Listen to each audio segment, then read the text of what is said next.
تغابن مدنی ہے، 18 آیات اور 2 رکوع ہے، نزول میں 108 ہے، ترتیب میں 64 ہے، 4 مسئلے ہیں۔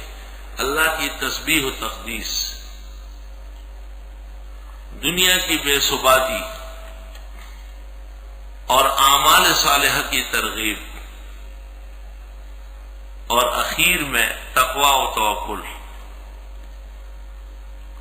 تغابن نہایت مؤثر ہے سخت دل کو نرم کرنے میں۔ کسی ظالم، کسی قاہر کی گرفت میں ہو آپ اسے پڑھا کریں، اللہ اس کے دل کو نرم کر دے گا۔ ایک عدالت میں کیس چل رہا تھا، ہم بہت پریشان تھے۔ خواب دیکھ کر کسی نے مجھے کہا قرآن کی وہ سورت کون سی ہے جو آپ لوگوں کو بتاتے ہیں، خود کیوں نہیں پڑھتے؟ الحمدللہ میں نے اسی وقت اٹھ کر وضو کر کے 41 بار پڑھی، فجر کی نماز میں تلاوت کی، اشراق میں پڑھی، عدالت تک جاتے ہوئے پھر 41 مرتبہ پڑھی۔ جب میں سامنے آیا مجسٹر مجھے کہتے ہیں مولانا آج آپ سے معافی مانگیں گے، آج آپ کو راضی کریں گے، آج آپ کی دعائیں لیں گے، آج جو آپ کہیں گے وہی کریں گے۔ دیکھو سورہ تغابن، میں حیران ہو گیا، یا اللہ پہلے ہی پڑھ لیں۔ سورہ تغابن بیماریوں کے دور کرنے میں اللہ تعالیٰ کی بہت ہی سوغات ہے۔ ہر قسم کے ظاہری اور باطنی مرض اس کے دور کرنے کا زبردست مجرب ہے۔ اصل طریقہ تو یہ ہے کہ مریض کو بیچ میں بٹھایا اور چاروں طرف پڑھنے والے بیٹھ جائے۔ وقت فجر افضل و اولا ہے، ورنہ کہیں بھی پڑھ کر کے دعا کی جا سکتی ہے، اور تیر بہدف ہے سورہ تغابن کی دعا۔ ویسے کسی کو کوئی مشکل درپیش ہو تو تغابن کو شروع کر لے، 41 مرتبہ اول پڑھ لے، اور پھر اس وقت تک ناغہ نہ کرے جب تک کام ہوا نہیں ہے۔ جس گل کو دل دیا ہے اور جس پھول پر فدا ہو، یا وہ بغل میں آئے اور یا جان کا فس سے چھوٹے، پیچھے نہ ہٹے پھر انشاءاللہ۔ روزانہ 1 دفعہ پڑھتے رہے۔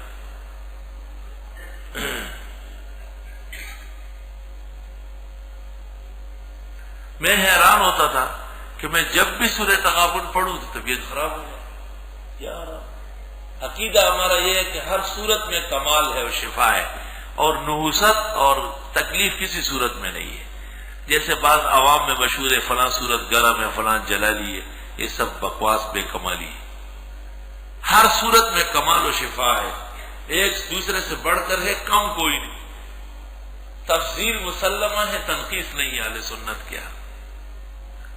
میں نے خواب دیکھا اور کسی نے کہا کہ گھبرانا نہیں، مضبوط ہو رہی ہے۔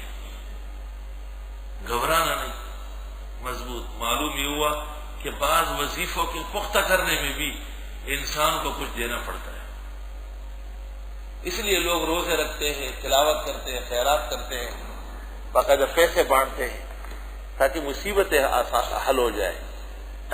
بسم اللہ الرحمن الرحیم، یسبح للہ ما فی السماوات و ما فی الارض۔ باقی بیان کرتی ہے اللہ کی ہر وہ جو آسمان و زمین میں ہے، لہ الملک، اسی کی بادشاہت ہے، وَلَهُ الْحَمْدُ، اس کے لیے حمد ہے، وَهُوَ عَلَى كُلِّ شَيْءٍ قَدِيرٌ۔ 4 مسئلے ہی ہو گئے۔ اللہ کی تسبیح 1، اللہ بادشاہ ہے 2، اللہ کے لیے حمد 3، اللہ سب کچھ کر سکتے 4۔ وَالَّذِي خَلَقَكُمْ، اللہ نے تم کو پیدا کیا، وَمِنْكُمْ کافر، تم میں کافر بھی ہے، وَمِنْكُمْ مومن، تم میں مومن بھی، وَاللَّهُ بِمَا تَعْمَلُونَ بَصِيرٌ۔ 4 مسئلے۔ اللہ نے تم کو پیدا کیا 1، تم میں کافر بھی ہے 2، تم میں مومن بھی ہے 3، اور تمہارے سارے اعمال اللہ دیکھ رہے 4۔ خلق السماوات والارض بالحق 1، اللہ نے آسمان و زمین پیدا کیے، وصورکم، تمہاری شکلیں بنائی 2، فاحسن صورکم، کیا بہترین شکلیں تمہاری، وإلیہ المصیر، اللہ کی طرف بات گشت 4۔ یعلم ما فی السماوات والارض 1، ویعلم ما تسرون 2، وما تعلنون 3، واللہ علیم بذات الصدور 4۔ الم یاتکم نبأ الذین کفروا من قبل، کیا آئی نہیں تم کو خبر ان لوگوں کی جو کافر تھے پہلے؟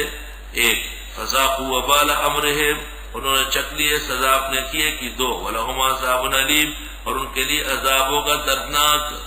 ذالک بانہم کانت تاتیہم رسلہم بالبینات، اس لیے کہ آئے تھے ان کے پیغمبر معجزات لے کر 1، فقالوا بشر یہدوننا، کہنے لگے یہ بشر ہمیں سمجھائے. فکفروا، انہوں نے کفر کیا. وتولوا، منہ موڑا. واستغنى اللہ، اللہ کو کوئی ضرورت نہیں. یہ اس کو کہتے ہیں مضمون رو بترقی، مقامات بڑھ گئے. مضمون رو بترقی ہے. واللہ غنی حمید، اللہ غنی ہے خوبیوں والے. زعم الذین کفروا، گمان کرتے کافر لوگ، اللہ یبعثوا، کہ یہ نہیں اٹھائے جائیں گے. قل آپ فرماؤ بلا وربی لتبعثن، ہاں میرے رب کی قسم تم اٹھائے جاؤ گے. ثم لتنبؤن بما عملتم، پھر تم کو خبر دی جائے گی جو تم نے کیا. وذلک علی اللہ یسیر. فآمنوا باللہ ورسولہ والنور الذی انزلنا، ایمان لے آؤ اللہ پر، اس کے رسول پر، اس نور پر جو ہم نے اتارا، مراد قرآن ہے. واللہ بما تعملون خبیر، اللہ تمہارے اعمال سے خبردار ہے. یوم یجمعکم لیوم الجمع ذلک یوم التغابن، جس دن جمع کرے گا تم کو، یہ دن جس دن جمع کر دے گا تم کو، جمع والے دن. ذالک یوم التغابن، یہ دن گھاٹے کا ہوگا. تغابن کو تغابن اس لیے کہتے ہیں کہ اگر کسی نے کسی کے ساتھ زیادتی کی یا حق چھینا تو اس کی نیکی لے کر اس کو دی جائے گی اور اس کے گناہوں کے وزن اس پر ڈالا جائے گا. ذالک یوم التغابن. غبن اس کو کہتے ہیں کہ آپ منڈی سے ایک چیز خریدیں اور گھر پہنچے تو وہ نہ ہو. یا اللہ، غبن ہے نا بہت بڑا. فقہا اس قیمت کو غبن فاحش کہتے ہیں کہ جو تحمل سے بڑھ کر. پانی کی بوتل 10 روپے کی بھی ہے، 5 کی بھی ہے، ایک آدمی کا 200 روپے کی ہے، یہ غبن ہے.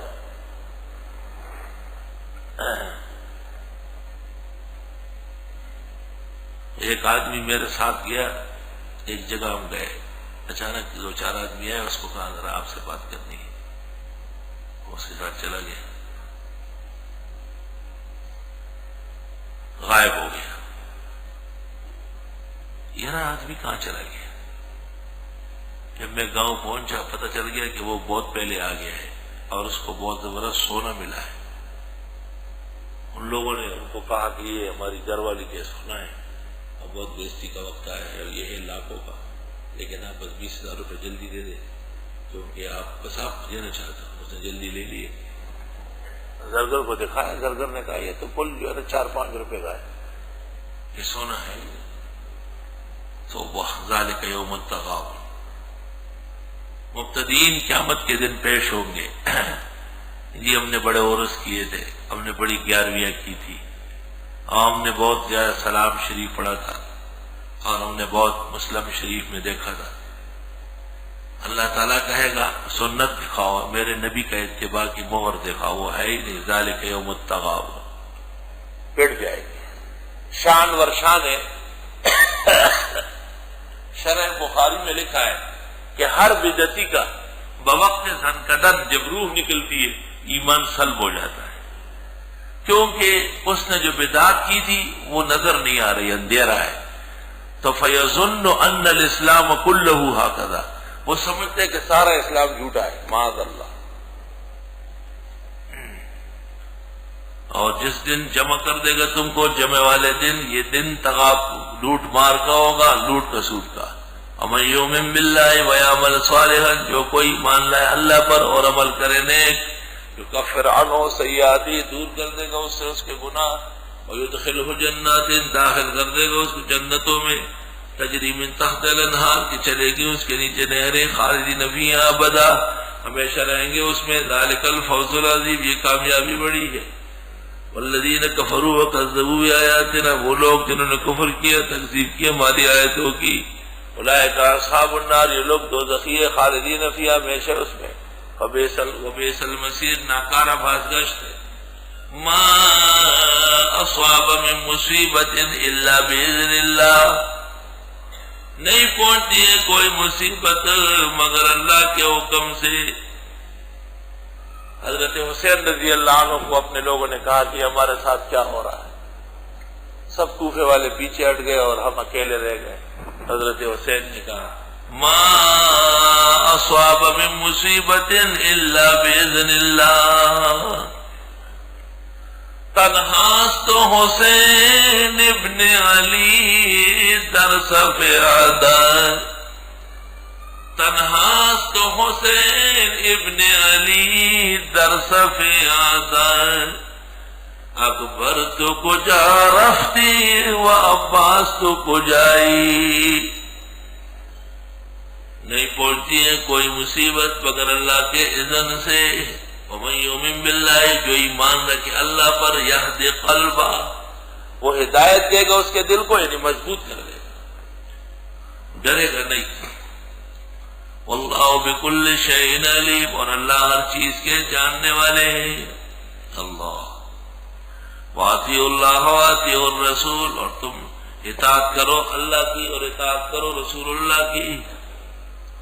فَإِن تَوَلَّيْتُمْ، پس اگر تم نے منہ موڑا، فَإِنَّمَا عَلَىٰ رَسُولِنَا الْبَلَاغُ الْمُبِينُ، پس بے شک ہمارے پیغمبر کے ذمہ پہنچانا ہے کھل کر۔ کیا پہنچانا ہے؟ اللہ لا الہ الا ہو، مقصد اعظم۔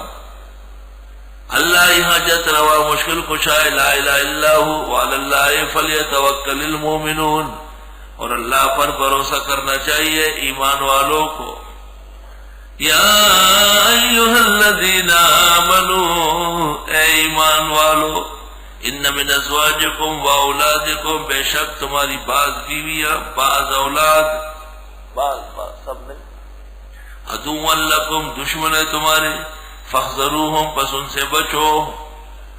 بیوی انسان کی رفیق حیات ہے، اولاد جزء بدن ہے، جب وہ بھی مخالف ہو اور ان سے بھی تکلیف پہنچے تو سوائے اللہ کے اور کون سا سہارا ہے؟ وعلی اللہ فلیتوکل المؤمنون۔ بیوی سکون کے لیے ہے اور اولاد عزت کے لیے ہے، اور جب ان سے بھی بے عزتی پیدا ہو گئی ہے تو ما اصاب من مصیبت الا باذن اللہ۔ اب تو مضبوط دل چاہیے۔ ومن یؤمن باللہ یہد قلبہ واللہ بکل شیء علیم۔ اے ایمان والو، بے شک تمہاری بیویاں اور تمہاری اولاد عدو لکم، دشمن تمہارے، فاحذروہم، ان سے بچو، یعنی ان کی شرارتوں سے بچو۔ قسم قسم کی شرارتیں عورتیں کرتی ہیں۔ وَإِن تَعْفُوا، اور اگر تم معاف کرو، وَتَصْفَحُوا، درگزر کرو، وَتَغْفِرُوا، مالا مال کرو، فَإِنَّ اللَّهَ غَفُورٌ رَحِيمٌ۔ بات سنو، اب ایک بات کہی نا کہ تمہاری بعض بیویاں اور بعض اولاد صحیح نہیں ہے، بچو ان سے۔ تو اب ہر آدمی کا جی چاہتا ہے کہ یار آج ایک مضبوط ڈنڈا لوں اور گھر جاؤں اور دیکھوں کہ کہاں دشمنی کرتی ہے اور ہاتھ پیر توڑ دوں اس کے۔ اور ان اولاد کو پھر ہم اتنی خوشی سے کیوں قبول کرتے ہیں، ان پر ساری زندگی کا متاع صرف کرتے۔ فوراً نظام کو درست کیا کہ دیکھو ان کو معاف کرنا، ان کو درگزر کرنا اور ان کے ساتھ اچھا سلوک کرنا۔ آخر تم بھی تو بہت سارے خلافیات کرتے ہو، غلطیاں کرتے ہو، اور اللہ تم کو معاف کر رہا ہے۔ تم بیوی اور اولاد سے اتنے بڑے نہیں ہو جتنا خدا تم سے بڑا ہے، اور انہوں نے تمہارا اتنا کچھ نہیں بگاڑا جتنا تم دین کا بگاڑتے ہو۔ فإن اللہ غفور الرحیم۔ سوال یہ ہے کہ اس مضمون کا مطلب کیا تھا؟ مطلب یہ کہ سہارا مخلوق سے اٹھ جائے۔ سہارا بننا ہے تو عمر بھر کا بنو، اور 4 دن کا سہارا سہارا نہیں۔ انما اموالکم واولادکم فتنہ، بے شک مال تمہارا اور اولاد تمہاری نیری آزمائش ہے۔ وہی مال کے لیے آدمی بھائی کو خفا کرتا ہے، مال کے لیے آدمی باپ سے گلہ کرتا ہے، یار ہمارے والد بڑا ظالم تھا، اس نے کچھ نہیں چھوڑا ہے۔ اچھا پھر تم بڑی جائیداد بناؤ، ایسا نہ ہو کہ تیرے بیٹے تیری قبر کو آگ لگا دے۔ ماں باپ کے ساتھ پیسوں کا معاملہ ہے کیا؟ یار ہمارے والد صاحب نے بڑی بیوقوفی کی، تو اپنی عقل کے لیے ترمامیٹر ڈھونڈ کہ ایسا نہ ہو کہ اولاد تجھے پاگل کرے، جیسے کرو گے ویسے مرو گے۔ بے شک تمہارا مال اور تمہاری اولاد میری آزمائش ہے۔ اولاد کے لیے آدمی سب کچھ کرتا ہے، ہر جگہ جاتا ہے، ہر جگہ کوشش کرتا ہے۔ یہ بڑے بڑے بزرگان دین پورے دین پر ہوتے ہیں، لیکن اولاد جب نافرمان ہو جاتی ہے دھرے کے دھرے رہ جاتے ہیں۔ اور یہ متشابہات میں سے. واللہ عندہ اجر عظیم، اور اللہ کے ہاں بڑا اجر ہے. رسول اللہ صلی اللہ علیہ وسلم ممبر پر خطبہ دے رہے تھے، حسن و حسین دونوں آ رہے تھے، اٹھ رہے تھے، گر رہے تھے، تو حضرت خطبہ چھوڑ کر نیچے اترے اور دونوں کو گود میں لیا، اور پھر خطبے پہ آ کے فرمایا انما اموالکم واولادکم فتنہ واللہ عندہ اجر عظیم. اور حضرت عمر دربار میں بیٹھے تھے اور ایک شخص آیا، اس نے کہا انی احب الفتنہ واکرہ الحق وافر من رحمت اللہ. حضرت عمر بڑا غصے ہوئے کہ کیا غلط باتیں کر رہے ہیں. حضرت علی رضی اللہ عنہ نے کہا کہ نہیں، یہ کچھ اشارات کرنا چاہتے ہیں، تعریض ہے.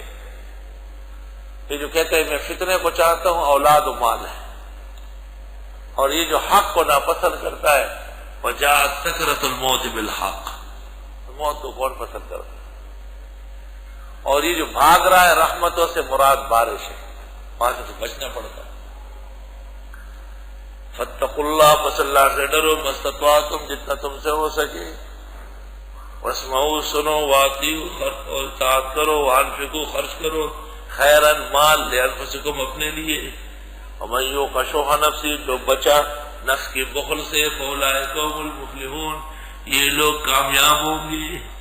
ان تقرضوا اللہ قرضا حسنا، اگر تم قرض دو اللہ کو قرض حسنا، ملا تو بہت اچھا، نہ ملا پرواہ نہیں. قرض حسنا، قرض حسنا جب تک دے نہیں مانگوں گا نہیں. قرض حسنا جیسے ہی مانگا فوراً دیا. قرض حسنا مانگے بغیر دے دیا. یار آپ کو تکلیف ہے، رکھے آپ کے والد فوت ہوئے، آپ کے لیے تکلیف پیش آئی، مقدمہ بنائے، یہ قرض حسنا ہے. یہ نہیں کہ روزانہ اس کے گھر جاؤ، اس کی بےزتی کرو. یضاعف لکم، دوہرا کر دے گا تمہارے لیے، ویغفر لکم، معاف کر دے گا تمہیں. اللہ شکور حلیم، اللہ قدردان، بردبار، عالم الغیب والشہادہ، غیب و شہادت جاننے والے، العزیز الحکیم.